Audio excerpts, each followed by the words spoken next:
3h20 de volta com o Bandeirantes Acontece, agradecendo a sua participação pelas nossas redes, pelo youtube.com/Rádio Bandeirantes Oficial, a mesma transmissão em vídeo que vai para o Facebook, para o Bandplay, para o nosso site. Obrigado, se inscreva nos nossos canais.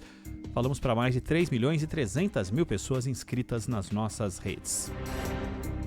Quero trazer aqui a informação que vem de Porto Alegre, porque hoje o presidente Lula foi à capital do Rio Grande do Sul para assinar contratos, construção de navios e falou por lá. O Christian Petalaz acompanhou e traz informações. Oi, Christian.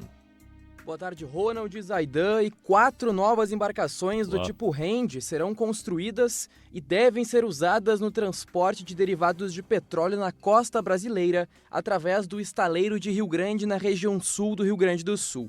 O anúncio foi realizado pelo presidente Lula em sua primeira visita ao estado nesse ano.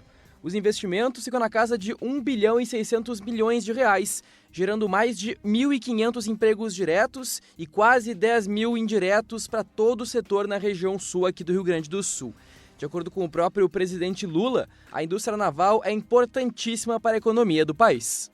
Vocês sabem que desde 2002 a gente tem brigado pela indústria naval.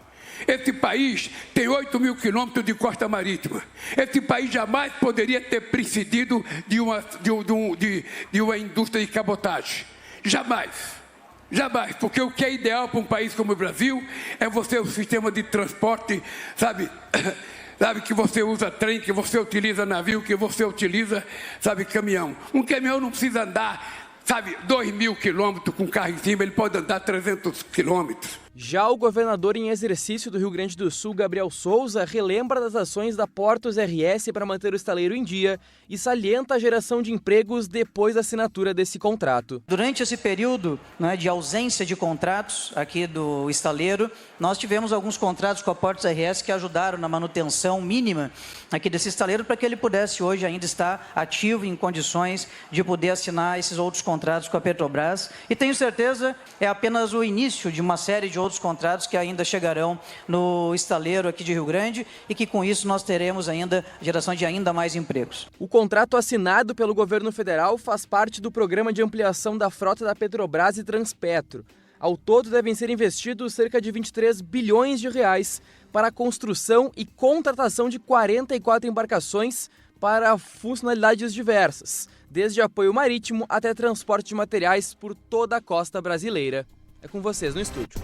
O presidente falou sobre essa questão específica desta viagem, mas o que se fala, principalmente fora dos microfones, é a questão da reforma ministerial. E o Rafael Procópio faz a atualização de como está esse processo, que na última semana tinha a Nízia Trindade como a carta que estava ali na bica para ser colocada para fora do baralho. Fala, Rafael Procópio.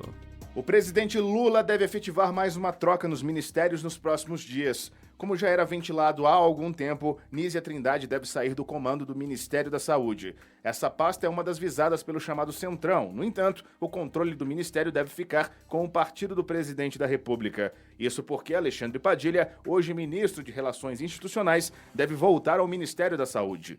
Padilha coordenou a pasta durante o primeiro governo de Dilma Rousseff. Com essa troca, que ainda não tem data para ser efetivada, o comando da saúde continuaria com caráter técnico. Nízia Trindade, apesar de não ter formação na área da saúde, comandou a Fiocruz durante a pandemia. E Padilha é médico infectologista. Por mais que o assunto de mudanças na esplanada repercuta há muitos meses na imprensa brasileira, o presidente Lula afirma que esse não é o pensamento dele.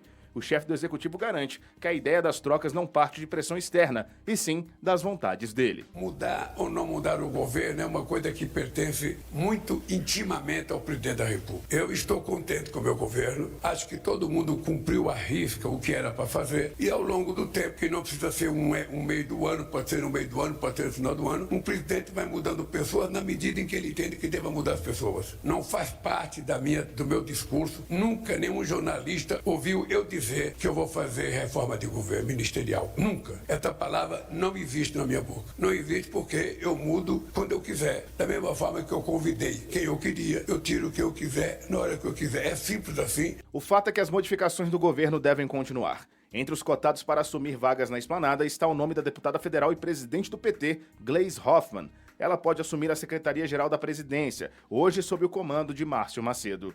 Macedo, por sua vez, é tido como um possível substituto para Rodrigo Agostinho na presidência do IBAMA. O instituto tem sido alvo de críticas do presidente Lula devido a uma demora para a liberação de estudos da bacia de petróleo da margem equatorial. É claro que o presidente vai falar que está contente com o governo, tudo mais, tal, e que é ele que decide. Mas tem tantos outros fatores, né, Zaidan? Acho que talvez a única coisa que se aproxime disso que o presidente falou é manter o Ministério da Saúde ainda dentro das linhas do partido, né? Sim, essa história de eu decido e tal, né, isso é uma tentativa de afirmar e autoafirmar que a decisão é dele. Deveria ser, mas nós já vimos, já com a Ana Moser, né? A saída da Ana Moser não foi por incompetência, porque é claro, o presidente pode achar, ó, tal ministro não trabalha como eu quero, não pensa como eu quero, não pensa como eu penso, não faz o que a gente espera, então eu vou trocar. Não é o caso, né? Não foi o caso da Ana Moser. Ela foi trocada para agradar a um partido político. A ministra do Turismo perdeu o lugar porque o partido falou, essa vaga é minha, é do União Brasil. Não tinha nenhum projeto novo e revolucionário para absolutamente nada, né, Zaidan? Nada. De quem estava chegando, né? Claro, assim como o Barbalho tá lá, porque é preciso agradar determinado grupo político no Pará, da família Barbalho, o filho do Renan Calheiros, é ministro. Então são várias composições, não é assim. Vou colocar aqui a equipe dos sonhos, que eu considero os mais competentes que eu tenho à disposição e que eu concordo com as minhas ideias. Esse é a idealização de ministério, isso não existe.